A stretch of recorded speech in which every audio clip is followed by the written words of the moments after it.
उत्तराखंड में जलवायु परिवर्तन और उसमें चुनौतियों और उनके समाधान के लिए एक सेमिनार का आयोजन किया गया, जिसमें मुख्यमंत्री पुष्कर सिंह धामी मुख्य अतिथि के तौर पर शामिल हुए। मीडिया से बात करते हुए उत्तराखंड के मुख्यमंत्री पुष्कर सिंह धामी ने कहा कि उत्तराखंड जलवायु परिवर्तन के संकट से जूझ रहा है और इसको लेकर लगातार सरकार की तरफ से प्रयास किया जा रहा है कि इस संकट से कैसे निपटा जा सकता है।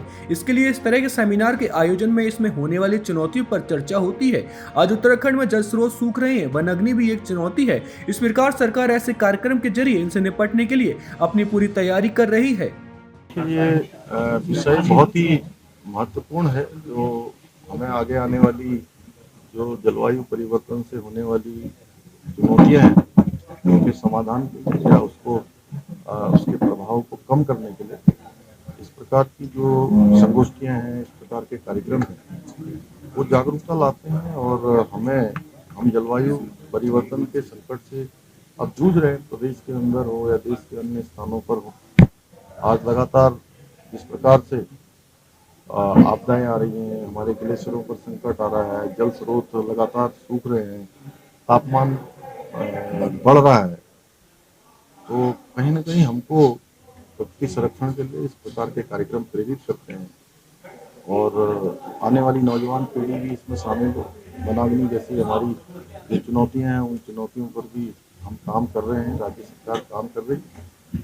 और आगे भी हमारा प्रयास है कि जो हमारे जल स्रोत हैं जो रिचार्ज नहीं है, रिचार्ज जिनके बंद हो गए हैं, उनको फिर से रिचार्ज करें, फिर से उनको दिशा में काम।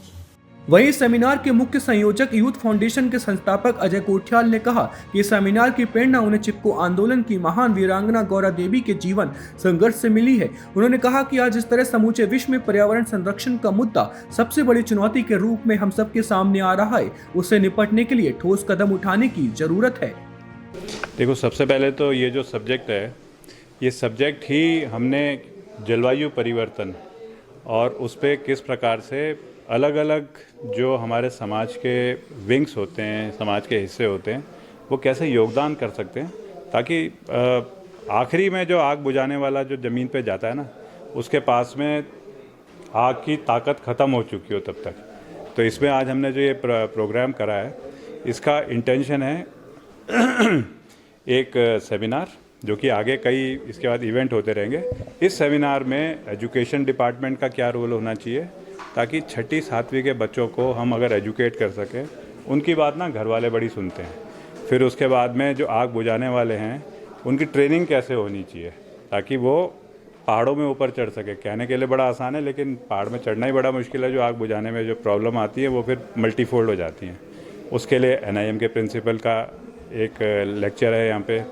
फिर उसके बाद में पहले क्या होता था, जैसे फायर लाइन बनाई जाती थी कि अगर आग आ रही है तो बीच में ना साफ़ करके रखो, तो एक जगह से दूसरी जगह नहीं बढ़ेगी। अब पहाड़ों में फायर लाइन इतनी आसान नहीं है मेंटेन करना।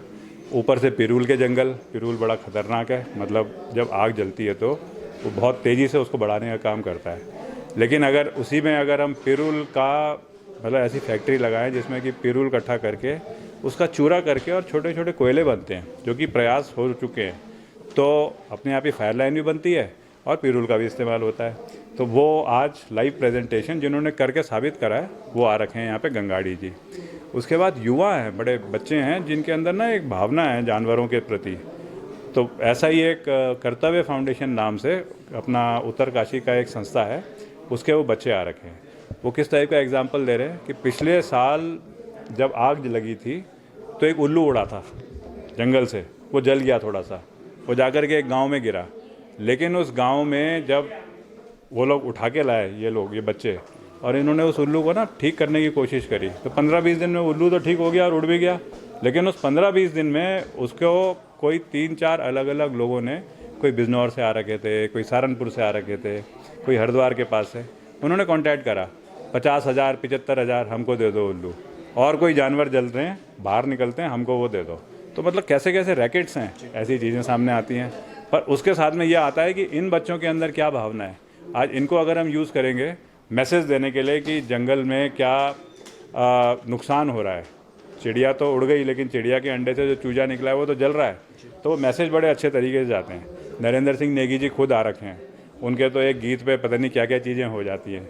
एक आग बुझाने की तो खाली गीत उन्होंने अपने तरीके से बताने हैं। तो ये एक प्रयास है जिसमें हमने यहाँ पे टेक्निकल, उसके बाद में एजुकेशन इंस्टीट्यूट, इन्हीं दो को बुलाया है ताकि अगले स्टेप में हम एजुकेशन इंस्टीट्यूट के साथ में डिस्कशन कर सकें और इस प्रोसेस को आगे बढ़ा सकें। डाउनलोड करें देवभूमि इनसाइडर।